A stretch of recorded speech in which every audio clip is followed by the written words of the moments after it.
હાલો guys, આપણે આ વડલાની વડવાઈ આવે ને એ વડવાઈ છે ને આ એના પાંદડા છે. જો તમને કેમ લાગે, મસ્ત લાગતા હોય તો કમેન્ટમાં કહેજો. ને આપણે એની પાછળ સફેદ પડદો મારેલ છે. આપણે ગ્રુપવાળાએ ભારી મહેનત કરેલ છે એટલે આ ડેકોરેશન રાખેલ છે. હાલો ગાઈસ, આપણે આ ગણપતિ બાપાનું ડેકોરેશન તમે જોઈ લો. આપણે આ બધી છે ને રૂ ચોંટાડેલ છે. રૂ ચોંટાડીને આપણે સર્વિસ આવે લાઇટની એ મેલેલ છે. તમે જો તમને કેમ લાગે કમેન્ટમાં કહેજો.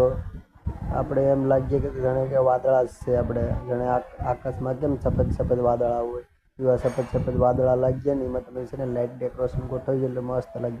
પછી આપણે આ વડલાની વડવાયું છે જે આપણે ડેકોરેશનમાં ગોઠવવામાં આવે છે. આપણે ગણપતિ બાપાની સ્થાપના કરે તે આપણે બધી આ ગોઠવેલ છે. તમે જોઈ શકો છો ને એમાં આપણે લાઇટ સર્વિસ ફિટ કરેલ છે. કઈ ઘટે નહીં એ પ્રમાણે તમે કમેન્ટ કરીને કહેજો કે કેમ લાગે, તમને મસ્ત છે કે નથી. તમને જો મસ્ત લાગે તો કમેન્ટ કરીને જરૂર કહેજો કે કેમ લાગે. જો આપણે વડલાની વડવાયું લઈને આમાં બધી ગોઠવેલ છે. પછી આપણે જે રીતે સફેદ પાછળ પડદો છે અને લાઇટનું ડેકોરેશન છે. સફેદ પડદામાં લાઇટનું ડેકોરેશન આમાં બહુ જ સરળથી દેખાય. ને આપણે ગણપતિ બાપાને લાઇટે આપણે એલેઝન મેલેલ છે જે ડિઝાઇનવાળી છે.